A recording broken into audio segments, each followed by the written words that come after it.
প্রেমিকেরা হাসান হোসেনকে মহব্বত করো, পিয়ার করো, কেন কিয়ামতের কঠিন দিনেতে সবাই যেখানে নফসি নফসি করবে, আমি যেখানে কি হবে আমার কি হবে করবে, এই বিবরণ যখন নবী পাক সাহাবাদিওকে ময়দানে মাশরে শোনাতেছিল, ওই সময়তে মাওলা আলী শেরে খোদাই মাহফিলে বসেছিলেন। তিনি উঠে দাঁড়িয়ে বলতে লাগলেন, ইয়া রাসূলুল্লাহ হাবিবাল্লাহ, এই কঠিন ময়দানে মাশরে আমাদের কি হবে উপায়? আল্লাহ নবী বলেছিল, ও হযরত আলী, চিন্তা করো না, তুমি আমি হাসান হোসেন আর আমার কলিজার টুকরি ফাতেমা এই কঠিন দিনেতে আল্লাহ পাকের আশীর্বাদের উপরে জান্নাতি খানা খাবো। তোমার আমার জন্য বিচার হবে, ময়দানে মাশর হবে, আর আলে রাসূলদের জন্য পিকনিক হবে, এনারা খানা খেতে থাকবে। এই সময় মাওলা আলী বলতে লাগলে, এ যুবকেরা, হযরত মাওলা আলীকে পিয়ার করো, কুরবান করে দাও তিনার কদমে জান্নাত। বারে তিনি জিজ্ঞাসা করেছিলেন এই কথা, আমরা উত্তরটা পেয়েছিলাম। আল্লাহ নবীকে জিজ্ঞাসা করেছিলেন, ইয়া রাসূলুল্লাহ হাবিবাল্লাহ, আপনি ফাতেমা হাসান হোসেন জান্নাতি খানা খাবো, কিন্তু হুজুর জানতে চায় দুনিয়ায় যারা আমাদেরকে মহব্বত করবে, আমাদেরকে কোনোদিন দেখবে না, কিন্তু আমার বাচ্চা হাসান হোসেনের কথাই কাঁদবে, হাসান হোসেনের পক্ষে দাঁড়াবে, আমাদের পক্ষে কথা বলবে, আমাদের পক্ষে দাঁড়াবে, এর জন্য দুনিয়ায় তাদের উপরে অনেক জুলুম হবে, তারপরেও তারা আমাদেরকে পিয়ার করবে, মহব্বত করবে। ইয়া রাসূলুল্লাহ হাবিবাল্লাহ, ওই দিনে তাদের কি হবে? এ যুবকেরা মন দিয়ে শোনো, দুনিয়া যদি চাও আখিরাতকে ভুলে যাও, আর আখিরাত যদি কামিয়াবি চাও, আরে দুনিয়ায় কষ্ট করো, সহ্য করো, দুনিয়াতে কষ্টে সবর করো, ধৈর্য ধরো, হকের উপরে একতা হয়ে মজবুত হয়ে থাকো। হযরত মাওলা আলী যখন এই কথা বলেছিলেন, আল্লাহ নবী বলেছিলেন, আলী রে, দুনিয়ায় যারা আমাকে, তোমাকে, ফাতেমাকে, হাসান হোসেনকে মহব্বত করবে, তারা আমাদের সঙ্গে জান্নাতি খানা খাবে। আরো জোরে বলুন সুবহান।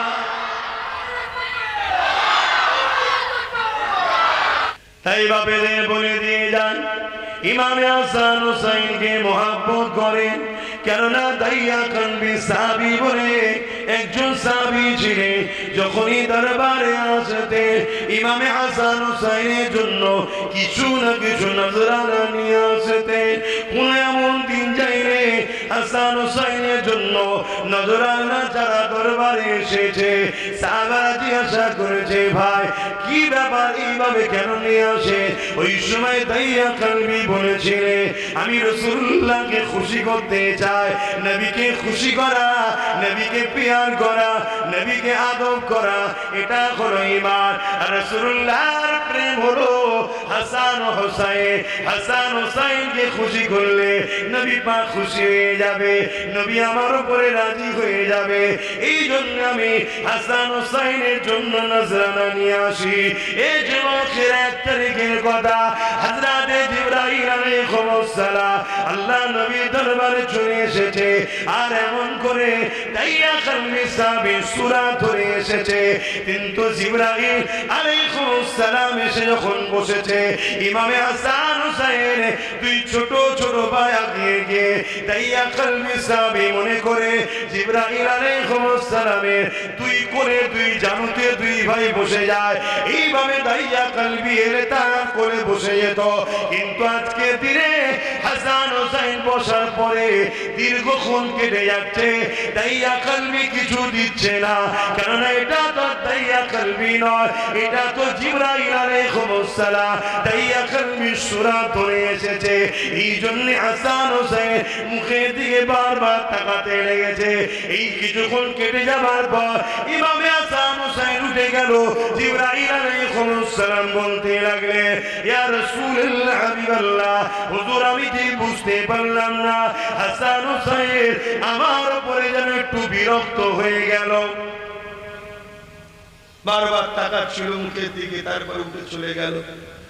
আল্লাহ নবী বলছো জিবরাইল তুমি তো সূরা ধরেছো দাইয়া কালবির, যে সাহাবী প্রতিদিনে আমার বাচ্চার জন্য নজরানা নিয়ে আসে আমায় খুশি করবে বলে, তাই তুই বাচ্চা যে কোলে বসে আর দাইয়া কালবি তাদের হাতে দেয়, তা তুমি দিওনি, তা ভাবছ আজকে দেয় না কেন, তো চলে গেছে। জিবরাইল সাল্লাম বলতে লেগেছে ইয়া রাসূলুল্লাহ হাবিবাল্লাহ বিয়াদবি মাফ করবে, আমাকে একটু সুযোগ দেন, বাচ্চা দুটোকে কিছু খেদমত করার সুযোগ দেন।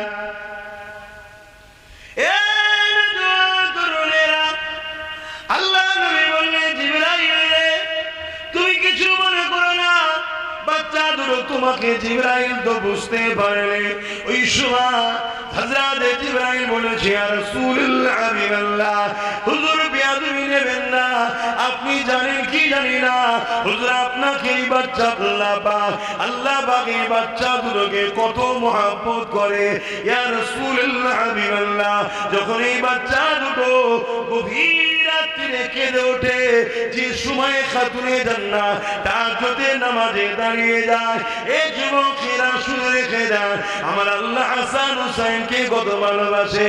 তুমি নামাজ পড়তে পারো, তুমি রোজা রাখতে পারো, তুমি হজ করতে পারো, অবশ্যই কোনো ভালো কাজ তখন ভালো হবে যখন আল্লাহর পেয়ারা বান্দাকে তুমিও ভালোবাসতে পারবে। কিন্তু তুমি যদি নামাজ রোজা দাড়ি টুপি রেখে আল্লাহর পেয়ারাকে ভালোবাসতে যদি না পারো, মনে রেখে দিও তুমি বরবাদ হয়ে যাবে।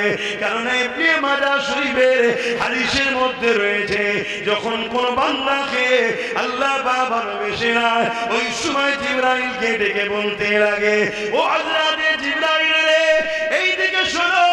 হযরত জিবরাইল চলে আসে, আল্লাহ পাক বলতে লাগে জিবরাইল অমুক এলাকার অমুক বান্দাটাকে আমি আল্লাহ তাকে ভালোবেসে নিয়েছি। জিবরাইল শোনার পরে বলতে লাগে ও রব্বি আল্লাহ পাক আমার জন্য কি খবর রয়েছে। আল্লাহ পাক বলতে লাগে জিবরাইল রে আমি যাকে ভালোবেসেছি তুমিও তাকে ভালোবেসে না।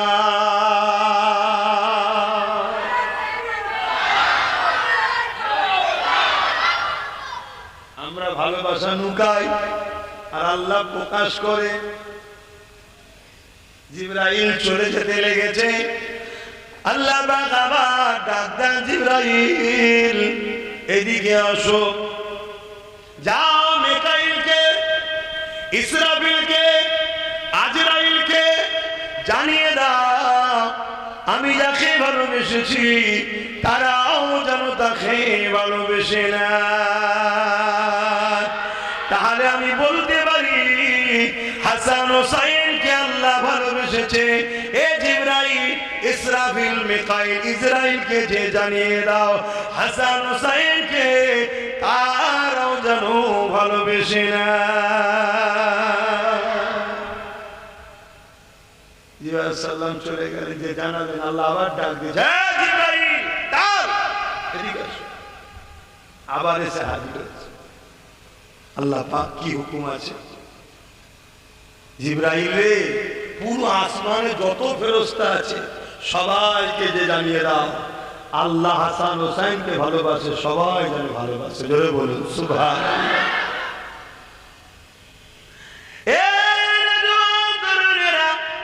হাদিসের ভাষাটা ঠিক হাসান হুসাইন না, হাদিসের ভাষায় আছে আল্লাহর পিয়ারা ওলি বান্দা। হাসান হুসাইন যদি আল্লাহর পিয়ারা ওলি না হয় এই জমিনে তাহলে আর কি আল্লাহর পিয়ারা ওলি হতে পারে? বুঝছেন তো নাকি? কেন কেউ আলেম থাকলে বা শুনলে বলবে দেখেছো হুজুরের ছেলে পড়াশোনা জানে না কি সব বকছে দেখেছো, কথা বুঝছেন তো নাকি? হ্যাঁ, তোমরা তো শুধু একটা জিনিসই বুঝে থাকো, এই জন্যই তো মরেছে। সময় আর ফেক না কেন? এই জন্যই তো। আল্লাহ নবী সাহাবাদেরকে বলে ওই সময় জিবরাইল আলাইহিস সালামকে আল্লাহ পাক আবার ডাক দিয়ে বলবে ও জিবরাইল জমিনে চলে যাও, জমিনে যত আমার ফেরেশতা ব্যবস্থা রয়েছে, বিভিন্ন কাজে নিযুক্ত রয়েছে।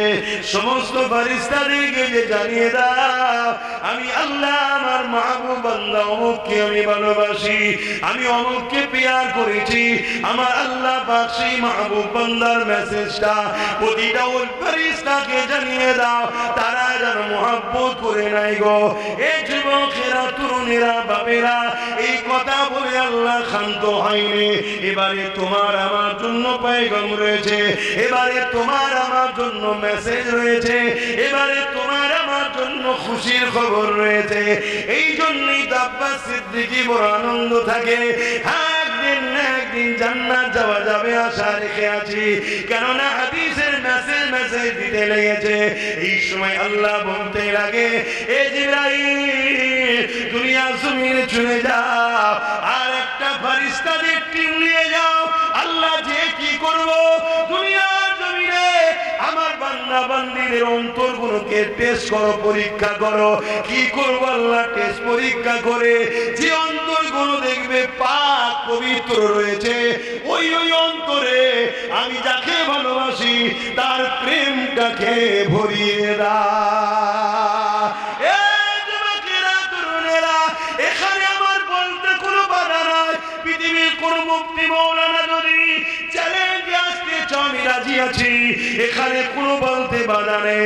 হাদিসের কথা অনুযায়ী আল্লাহ পাক যার যার অন্তরে হাসান হোসেনের প্রেম আছে, জিবরাইলের পরীক্ষাতে ওই অন্তরগুলো পাক ও পবিত্র রয়েছে। আরো জোরে বলুন, আরো জোরে বলুন সুবহান। নারে দিবে, নারে দিবে।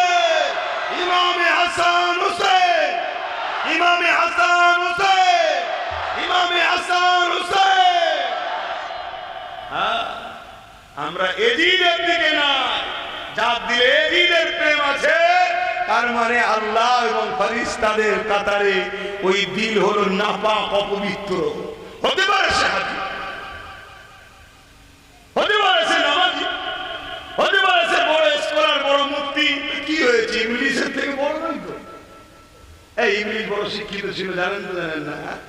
ইংলিশ জমিন আসমানের এমন কোন জায়গা নেই যে সেজদা দিয়ে, এই যে আমরা সব বলতে ইংলিশে সেজদা দিয়ে আছে। শুনছেন তা কি হয়েছে, কি হয়েছে? ইংলিশের কি গলায় ফুলের মালা দেবেন নাকি? হ্যাঁ, জুতোর মালা দেবো শয়তানকে। কেন? ও শয়তান আল্লাহর ঘোষিত বেঈমান কাফের হয়ে গেছে, তাই তো নাকি? কেন কাফের হলো?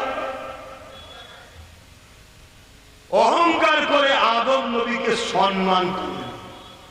শুধু অহংকার নয়, অহংকার তো আমাদের অনেকে করে। কাফের বলে নাকি আল্লাহ? কাফের বলেছে নাকি অহংকারীকে? না, কবিরা গুনাহগার বলেছে, বরবাদ হয়ে যাবে বলেছে। কিন্তু ইবলিস অহংকার করে আদম নবীকে সম্মান তাজিম করেনি। তা আদম নবীকে সম্মান তাজিম না করার দরুন যদি 6 লক্ষ বা 7 কোটি বছর ইবাদত বন্দেগী করা, ফেরেশতাদের উস্তাদিগিরি করা, জান্নাতে যখন খুশি যাওয়া আসা, এন্ট্রি হওয়া, এরকম যদি ভিআইপি ছিল, তাকে যদি আল্লাহ বলে বেরো কাফের আমার দরবার থেকে, তাহলে আমাদের স্কলার গুলো যদি ইমাম হোসাইনের বিরুদ্ধে যে এজিদের পক্ষে যায়, এই গুলোকে আল্লাহ কি বলবে? আই জান্নাতে দেবো। কি গো বলবেন তো? কথা বলছেন না? আপনারা কি এজিদের মৌলানার সাথে সম্পর্ক নাকি? কথা বলছেন না? আসেন আলোচনা দিয়ে ফিরে যান। আমার ইমাম পাককে আল্লাহ পাক কি শান, কি মর্যাদা দিয়েছেন। ইমামে হাসান হোসেন যখন ছোট ছিলেন, আল্লাহ নবী সাহাবাদেরকে জানিয়ে দিয়েছে, এ আমার সাহাবারা, হাসান হোসেন হলো জান্নাতি যুবকদের সর্দার। এ নওজওয়ানেরা, জি কথা বলতেছিলাম, হযরত জিবরাইল আলাইহিস সালাম বললেন, ইয়া রাসূলুল্লাহ, হাবিবাল্লাহ, এই বাচ্চাটা যখন কাঁদতো আমাকে আল্লাহ বাবা দিয়ে দিতে, ফাতেমার গলা করে এই বাচ্চা দুটোকে ঘুম পাড়াতা। যে বাচ্চা দুটোর খুন পড়ানোর জন্য আল্লাহ জিবরাইলকে নিযুক্ত করতে পারে, সেই বাচ্চা দুটোকে আল্লাহ কত ভালোবাসে ভেবে দেখো। তাহলে যাদের দিলে হাসান হুসাইনের মহব্বত আছে, ওই রাসূলুল্লাহ হাদিস অনুযায়ী ওই দিল জিবরাইল পছন্দ করেছে, এই হাসান হুসাইনের মহব্বতকে রেখে দিয়েছে।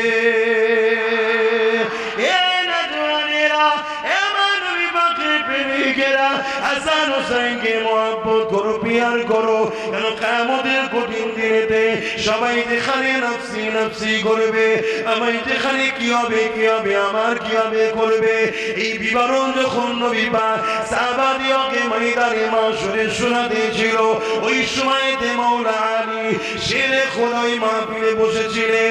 তিনি উঠে দাঁড়িয়ে বলতে লাগলেন, ইয়া রাসূলুল্লাহ হাবিবাল্লাহ, এই কঠিন ময়দানে মাশরে আমাদের কি হবে উপায়?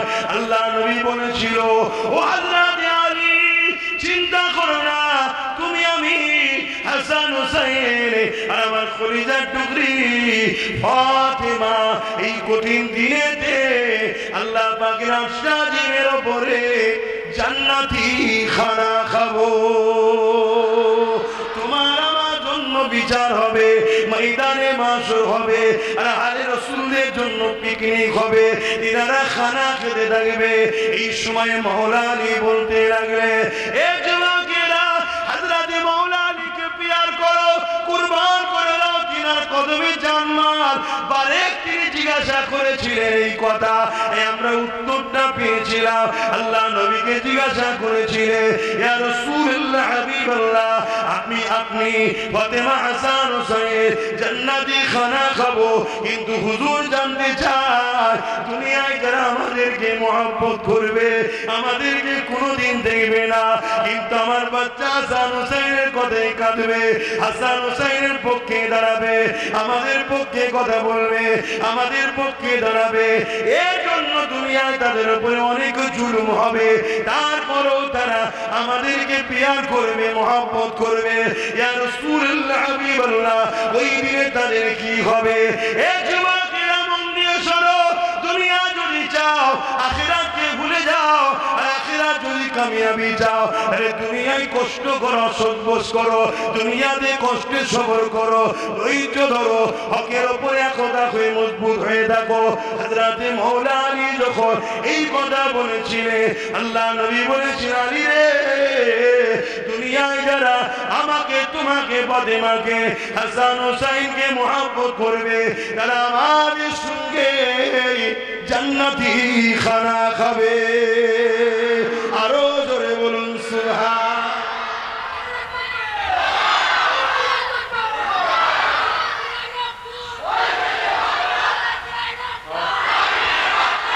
নারে তাকবীর, নারে তাকবীর। কুরআন ও সুন্নাহ, কুরআন ও সুন্নাহ, দ্বীন ইসলাম, ইমাম হাসান হুসাইন, নারে তাকবীর। মহব্বত করো, তাদেরকে পিয়ার করো। আমার তোমার বাচ্চাদের একটু আগুনে লেগে গেলে, একটু দরজায় পিষে গেলে কি হয় বলে? মাথা ঠিক থাকে? কথা বলো, মাথায় ঠিক থাকে? কে মা, কে বাপ, কে বিবি, কে বোন, হুঁশ থাকে না তখন? বাচ্চার খুন দেখে ফেলবে। আর ভেবে দেখো, নিজের বাচ্চা 6 মাসে আরিয়াসগার পিপাসা লেগেছে, স্ত্রী বলছে জান্নাত। এজিদের লোক যত নিষ্ঠুরই হোক, আপনাকে নাই পানি খেতে দেয়নি, কেন আপনি পানি খেলে আপনাকে তো আরো শক্তি বেড়ে যাবে। 3 দিন পানি পানি, অতএব জান না, যদি বাচ্চাটাকে একটু পানি দেয়। শুনছেন, মন দিয়ে শুনবেন, এসব কথাই অন্য ইদিক উদিক হলে আমার ভয় হয়, আলোচনা করতেও ভয় লাগে, ধরা পড়ে যাবেন তার মতো দিন। এই আমার পিয়ারাদের কথা হচ্ছিল, তোর মন অন্যদিকে ছিল কেন? জবাব দিতে পারবেন না। এই যে ওয়াজ করাও মুশকিল, ওয়াজ করাও মুশকিল। ভেবে দেখুন, স্ত্রী ইমাম হাসান হুসাইন হুজুর হাতে তুলে দিয়েছে, জান দিয়ে যান। হয়তো একটু তাদের মনে দয়া হবে, যে বলেন না যে আমি পানি খাবো না রে, বাচ্চাটাকে দে। বাচ্চা এই তোষের বিরুদ্ধে কি লড়াই করবে? 6 মাস বয়স। জানবি ইমামে হোসেন নিয়ে গেলে দুধ থেকে দেখাচ্ছে, দেখো এই দুধের বাচ্চা 6 মাসের, একটু পানি পান করবে। আমি পান করবো না, এই বাচ্চাটাকে একটু পান করতে দাও। তোমাদের লড়াই আমার সাথে কেন? তোমরা এজিদের পক্ষে, তোমাদের এজিদকে আমি বায়াত নিইনি। বায়াত মানে ভোট। তখন বায়াত ছিল সাপোর্ট করা, এখন ভোট দিয়েই সাপোর্ট হয়। কেন? তোমাদের এজিদ সারাবি, অত্যাচারী, জালিম, বদমাইশ, লুটেরা, গুন্ডা, তাই আমি হোসাইনকে সাপোর্ট করতে পারি না।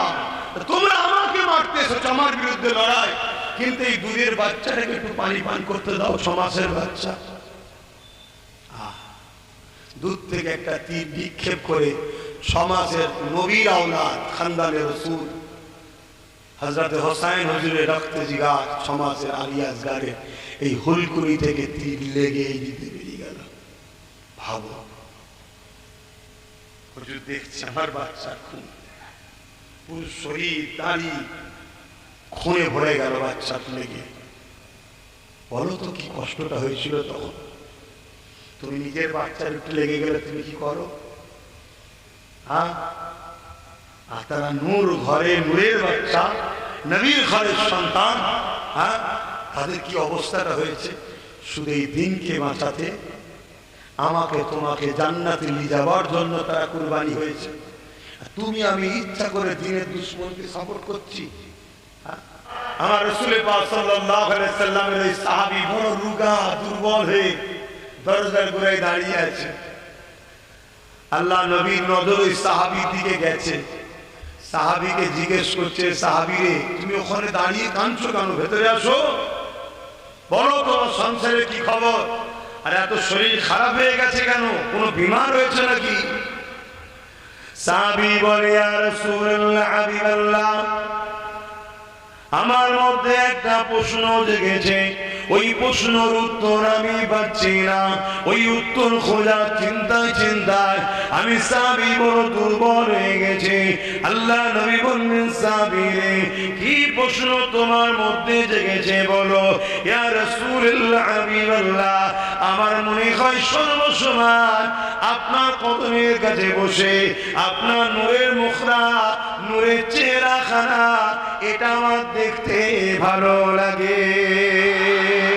ইয়া রাসূলুল্লাহ, হাবিবাল্লাহ, আপনি আমাকে এমন করে ঘরে পাঠিয়ে দেন সংসার করার জন্য, সন্তানের কাছে যাওয়ার জন্য। ইয়া রাসূলুল্লাহ, হাবিবাল্লাহ, আমি সংসারে ফিরে যাই, সন্তানদের সঙ্গে সময় দিই, কাজ কাম করি, কিন্তু আমার অন্তরটা মদিনা নববী শরীফের সঙ্গে লেগে থাকে। আপনার মজলিসে বসবো, আপনার মুখ থেকে ওয়াজ শুনবো, আপনার চেহারার দিকে তাকিয়ে থাকবো। ইয়া রাসূলুল্লাহ, হাবিবাল্লাহ, এটা আমার দিলের মধ্যে সর্বসময় থাকে। এই সংসারে থাকতে থাকতে যারা যন্ত্রণা যখন আর সহ্য করতে পারে না, ইয়া রাসূলুল্লাহ, হাবিবাল্লাহ, আপনার দিদারে যারা আমাকে পাগল করে তোলে, ওই সময় আমি ঘর থেকে বেরিয়ে পড়ে মদিনা নববী শরীফে এসে আপনার চেহারাখানা দেখে নি, সঙ্গে সঙ্গে আমার জীবনের সমস্ত কষ্ট দূর হয়ে যায়। আরো জোরে বলুন সুবহানাল্লাহ।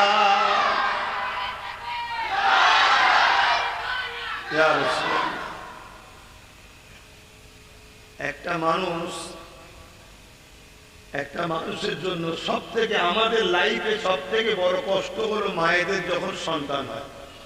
এটা জানেন তো নাকি? এরকম কষ্ট দুনিয়ার কোনো মানুষের নেই। মানে পাহাড় তার উপরে চাপিয়ে দেওয়া হয়, এত কষ্ট হয়। কিন্তু ওই মা যখন এই কষ্টের পরে তার বুকের উপরে যখন বাচ্চাটাকে দিয়ে দেয়, আর মা যখন বাচ্চাটা দেখে, মায়েরাই বলছে সব কষ্ট। একটা মা তার বাচ্চাকে দেখে তার এত কষ্ট ভুলে যায়। আরে হাজারো মা আমার নবীর কদমে কুরবান হয়ে যায়, সেই নবীকে দেখলে সাহাবার সব কষ্ট দূর হয়ে যেত। জোরে বলুন।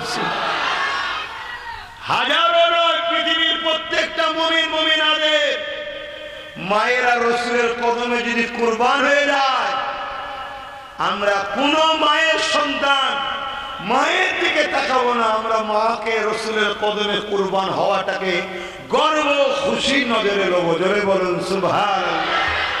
কারণ ওই মা তো নসিবওয়ালা, যে মা মুস্তাফা জানে রহমতের দিনের জন্য বা হুজুরের কদমে নিজেকে কুরবান করতে পারবে। তো ভাইরা আমার, আল্লাহ নবী সাহাবী বলছেন, হুজুর আপনাকে দেখার পর আমার সমস্ত কষ্ট দূর হয়ে যায়। আল্লাহ নবী বললেন, ঠিক আছে, তুমি সংসার করবে, কখনো যখন আসবে আবার চলে যাবে, এতে এত অসুবিধা কি আছে? প্রশ্ন এটা ছিল, মিটে গেল। সাহাবী বলছে, হুজুর প্রশ্ন এটা নয়, আমার প্রশ্ন হলো এটাই, ইয়া রাসূলুল্লাহ, হাবিবাল্লাহ, আপনি হলেন সকল নবীদের নবী। আল্লাহ পাক যদি আপনার গোলামির ফলে যদি আমাকে জান্নাত দেন, কিন্তু আপনি যে জান্নাতে যাবেন ওই জান্নাত তো আমি পাবো না। কেন? আপনি নবীদের নবী, সকল কায়নাতের শ্রেষ্ঠ আপনি। ইয়া রাসূলুল্লাহ, হাবিবাল্লাহ, আপনার জন্যই তো সব কিছু বানিয়েছে। ওই দিনে আমি জান্নাতে যদি আপনার দয়াতে যাই, ইয়া রাসূলুল্লাহ, হাবিবাল্লাহ, আপনাকে দেখতে পাবো না। তাহলে ওই জায়গাতে আমি সাবি কি করে সহ্য করব? আপনার দিদারে যখন বাসনা হবে, ইয়া রাসূলুল্লাহ, হাবিবাল্লাহ, আপনাকে তো দেখতে পাবো না। আপনার জান্নাতের মাকাম অনেক উঁচুতে হবে। এই যুবকেরা, তরুণেরা, আল্লাহ পাক কোরআনে আয়াত নাযিল করে দিলে, আতিউল্লাহ ওয়া আতিউর রাসূল ওয়া কাফা বিল্লাহি আলিমা। এই দুনিয়া মানুষেরা শুনে রেখে দাও, যে যাকে দুনিয়ার জমিনে মহব্বত করবে, আল্লাহ ও রাসূলের ইতিআত করে প্যার করবে, আমার আল্লাহ পাক তাকে তার সঙ্গে জান্নাত দিয়ে দেবে। নবী আমার বুখারী হাদিসের মধ্যে জানিয়েছে, আল মারউ মা মান হাব্বা, দুনিয়ায় যে যাকে মহব্বত করবে সে তার সঙ্গে জান্নাতে থাকবে। এ সাহাবীরে, চিন্তা করো না, তুমি আমার সাথে আল্লাহর জান্নাতেই থাকিবে।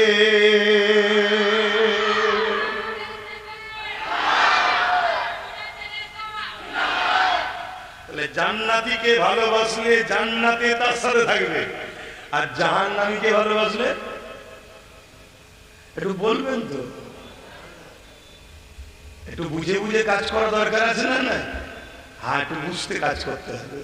কেন আমাদের চলার পথ ভুল হয়ে যাচ্ছে, আমাদের জীবনের স্টাইল ভুল হচ্ছে। মনে রাখবেন, আমরা হোসাইন হুজুরকে ভালোবাসি, ইনশাআল্লাহ হুজুরের ওসিলায়, হুজুরের কাতারেই আমরা দাঁড়াবো, হুজুরের সাথেই জান্নাত যাব। জোরে বলুন সুবহানাল্লাহ। এটা তো হুজুরের রাসূলের হাদিস। কিন্তু হোসাইনকে ভালোবাসি বললে শুধু মুখে তো হবে না। ইমাম হোসেন পাক কে ছিলেন? জালিম ছিলেন। একটু আওয়াজ দেবেন। আমরা কি জালিম হতে পারবো? ইমাম হোসেন পাক কি লুটেরা ছিলেন? আমরা কি হতে পারবো? ইমাম হোসেন পাক কি চুরি করতেন, খুন করতেন, মিথ্যা বলতেন, অত্যাচার করতেন, শরাব পান করতেন, নাউযুবিল্লাহ, বদমাশি করতেন? এগুলো তো আমাদের দ্বারা হওয়া সম্ভব, জোরে বলুন না। এগুলো তো এজিদের কাজ ছিল। তাহলে আমরা মুখে বলছি হোসাইন, আর বাস্তব কাজ। আর যে মানুষের মুখের সঙ্গে কাজের মিল খায় না, তাকে আরবিতে কি বলে? এটা বলবেন তো, মুনাফিক। আর মুনাফিকের ঠিকানা কোথায়? সব থেকে কঠিন জাহান্নাম, শুধু জাহান্নাম না, সব থেকে কঠিন জাহান্নাম। হে রাসূলুল্লাহ পাকের কাছে আমরা তওবা করি, পরিবর্তন হবার জন্য চেষ্টা করি। কেননা দুদিনের দুনিয়ার মহাজালে জড়িয়ে আখিরাতকে ভুলে গেলে চলবে না। এই যুবকের এখানে দুটো কথা হলো। একটা কথা হলো, নবী পাককে যে মহব্বত করে নবী সঙ্গে জান্নাতে যাবে এবং নবী পাক জানিয়ে দিলেন যে যাকে মহব্বত করে তার সঙ্গে জান্নাতে যাবে। আমরা যদি সত্যি ইমাম হোসেন হুজুরকে মহব্বত করি তাহলে হুজুর যেটা পছন্দ করতে ওটা যেন আমাদের আখলাকে থাকে। হুজুর দান খায়রাত করা পছন্দ করতে আমাদেরকেও দান খায়রাত করতে হবে। এই সংক্ষেপ বিষয়ে একটা কথা বলি শোনে, এ নওজওয়ানেরা, আল্লাহ নবীর কলিজার টুকরি খাতুনে জান্নাত ফাতেমা জাহরা রাদিয়াল্লাহু তাআলা আনহা যখন ইমাম হাসান হুসাইন দুই ভাই ছোট ছিলেন, তিনারা যখন বিমারে পড়ে গেলেন, ইমাম হাসান হুসাইন অসুস্থ হয়ে গেলেন, খাতুনে জান্নাত নিয়ত করলে, ও রব্বি আল্লাহ, আমার বাচ্চা দুটো সুস্থ হয়েছে, সুস্থ হয়ে গেলে আমি আপনার খুশির জন্য তিনটে মান্নত করছি, রোজা রাখবো।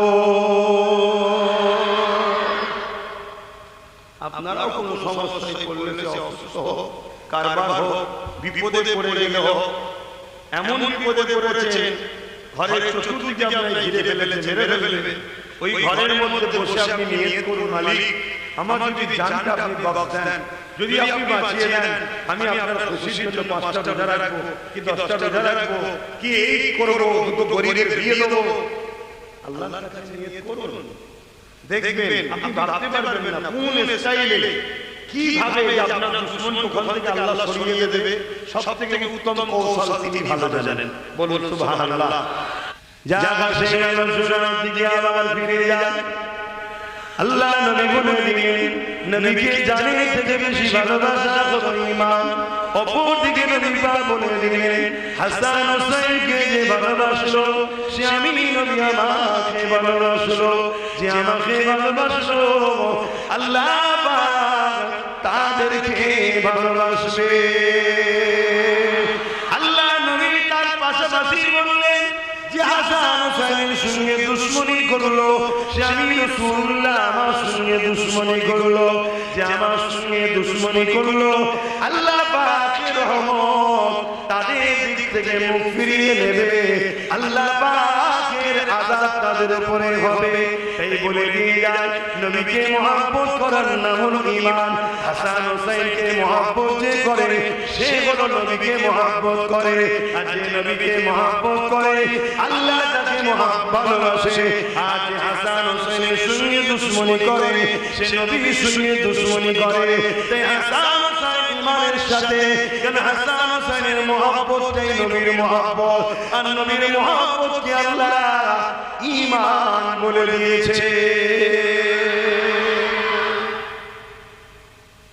আজ আমাদের সমাজে একদল মুনাফিক বেরিয়েছে, মুখে দাঁড়িয়ে মাথায় টুপি, টিভিতে বক্তব্য দেয়, রেডিও ওয়াচ করে, বড় বড় স্কলার, কিন্তু বিদেশি টাকা দিয়ে বড় বড় শয়তান তৈরি হয়েছে। কি করে? এজিদের সাফাই গায়, এজিদের সাফাই গায়, এজিদকে বাঁচাতে চায়। এজিদ নাকি ইমাম হোসাইনকে মারার হুকুম দেয় না, শুনছেন তো নাকি? এজিদ নাকি বলেছিল সীমাকে, মারওয়ানকে, যে হোসাইনকে ধরে আনো। এজিদের এই ক্ষমতাটা কে দিল? হোসাইনকে ধরে আনার ক্ষমতাটা কে দিল? শুনছেন তো? কেন এই কথাটা বলে যাচ্ছি? দাড়িতে মুসলমান, টুপিতে মুসলমান, এই মুসলমান হতে পারে, ধোঁকা খেয়ে যেতে পারে, কিন্তু নবীর প্রেম যদি থাকে আর রাসূলের প্রেম যদি থাকে, এই মুসলমানের কাছে আপনি নিরাপদে থাকবেন। কেননা দাড়িতে টুপিতে বড় বড় মৌলানা সেজে, স্কলার সেজে এজিদকে বাঁচানোর চেষ্টা করছে, এজিদের নামে মাদ্রাসা পর্যন্ত বানাচ্ছে, এজিদকে রহমাতুল্লাহ আলাইহি বলতে এনেছে। অথচ আহলে সুন্নাত ওয়াল জামাত যারা ইমাম হুসাইনকে ভালোবাসে তাদের নজরে এজিদের উপরে আল্লাহর লানত, এজিদ হলো জাহান্নামের একটা কুকুর। কারণ এজিদ শরীফের আল্লাহ নবীর নওয়াসার সঙ্গে বিয়াদবি করেছে। শুধু বিয়াদবি করেছে তা নয়, আল্লাহ নবীর শহর মদিনা নববী শরীফের উপরে এজি বিয়াদবিও করেছে। ইতিহাস দাওয়াত দিতে লেগেছে। এজি এমন করে 10,000 সৈন্যকে মদিনার জমিনে পাঠিয়েছিল, পাঠিয়ে বলেছিল তোমাদের জন্য মদিনাকে 3 দিন হারাম করে দিলাম। ইতিহাস সাক্ষী দিচ্ছে ওই এজিদের সৈন্যগুলো মদিনার জমিনে এসে সাহাবা হুজুরদের পরিবারদের উপরে নানাভাবে অত্যাচার করেছে। যাদের পায়ে পাতা পর্যন্ত কখনো কেউ দেখেনি তাদেরকে বেপরদা করেছে, বেউজুতি করেছে। এই যুবকেরা, তরুণেরা, এমনকি আমার নবীর প্রিয় নবী শরীফ ওই মদিনা নবী শরীফের মসজিদের ভেতরে এজিদের 10,000 বাহিনী উট দুম্বা বেঁধে খচ্চর গাদা ঘোড়া বেঁধে তার মধ্যে পেশাব পায়খানা করিয়ে 3 দিন নামাজ কাম আযানকে বন্ধ করে দিয়েছে। অতএব লানাতুল্লাহ, আল্লাহর লানত এজিদের উপরে। এই এজিদকে যারা বাঁচাতে চাইবে তারা হলো মুনাফিক, বেঈমান, কোনো সন্দেহ নাই। ঠিক তো না? দেখো একটু সতর্ক করাচ্ছি। কেন? ঈমান যতদিন আছে আমাদেরকে মিটাতে চাইলেও আমরা মুচকে যেতে পারি, ভেঙে কিন্তু যাব না। শুনছেন তো নাকি? ঈমান আমাদের পাওয়া। তোমার উচিত হবে উলামাদের মধ্যে থেকে খেয়াল করা কোন উলামা তোমাকে নবীর সাথে জুড়তে চাইছে, আহলে রাসূলের সাথে জুড়তে চাইছে, তাকে তুমি মজবুত করে ধরো। শুনছেন তো নাকি? নামাজে টানছে ভালো কাজ, ওর মধ্যে নিয়ত খারাপও থাকতে পারে। রোজায় টানছে ভালো কাজ, কিন্তু গড়বড় থাকতে পারে। কোরআন পড়ার দিকে টানছে ভালো কাজ, কিন্তু গড়বড় থাকতে পারে। কিন্তু যে আপনাকে রাসূলুল্লাহর দিকে ডাকবে, আর কোরআনটা হলো মুহাম্মদ রাসূলের লাইফ স্টাইল, অতএব নবীকে যে চিনেছে সে কিন্তু হাকিকতে কোরআন জেনেছে। জোরে বলুন সুবহানাল্লাহ। মনে রাখবেন, সে কিন্তু আপনাকে সলিড দিকে টানলো। কথা মাথায় ঢুকছে না, ভুল বুঝা যাবে। আবার বলবেন কোরআনের দিকে ডাকলে ভুল কি করে হয়? তাহলে শোনা দরকার নাকি? হ্যাঁ, এই পৃথিবীতে একটা দল রয়েছে যাদের নাম হলো খারিজি। নাম শুনেছে কি জানি না, তাদেরও মুখে দাঁড়িয়ে আছে, মাথায় টুপি রয়েছে, তারাও নামাজ পড়ে, রোজা রাখে, তারাও কোরআন পড়ে, তারাও দ্বীনি জ্ঞান রয়েছে। কিন্তু তারা শুরু হয়েছিল হযরতে শেরে খোদা মাওলা আলীর সময়তে। তারা কি করেছিল? মানুষের ধরে ধরে ধরে ধরে গিয়ে কোরআন দেখিয়েছিল। কোরআন দেখো, কোরআন দেখো, কোরআন মানো, আলীর কথা মেনে না। এই দুনিয়ার মানুষেরা সাধারণ মানুষকে বোঝাতে লাগলো তোমরা কোরআন মানবে না, আলী মানবে। কোরআন তো আল্লাহর কথা, আলী তো আল্লাহর বান্দা। সাধারণ মানুষ বিভ্রান্তির মধ্যে পড়ে গেল। হ্যাঁ, আল্লাহর কথা তো মানতেই হবে। তাই তারা খারিজিদের পাল্লায় পড়ে একটা নতুন দল তৈরি হয়ে গেল। ওই দলের লোকেরা একদিন আনন্দ করে মাওলা আলীর সাথে লড়াই পর্যন্ত করেছিল। আর একদিন কুফার জামে মসজিদে ইমামে হযরতে মাওলা আলী হুজুর নামাজ পড়াতেছে। তারাও নামাজের কাতারে দাঁড়িয়েছিল, কিন্তু তারা মাওলা আলীকে শহীদ করে দিয়েছিল।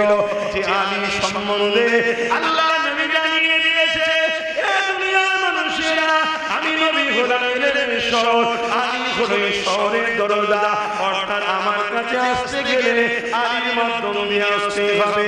মাওলা আলীকে বাদ দিয়ে রাসূলুল্লাহকে পাওয়া যাবে না, নবী বলে দিয়েছে। তারা সমাজকে গোমরাহ করেছে কোরআন কোরআন কোরআন দেখিয়ে।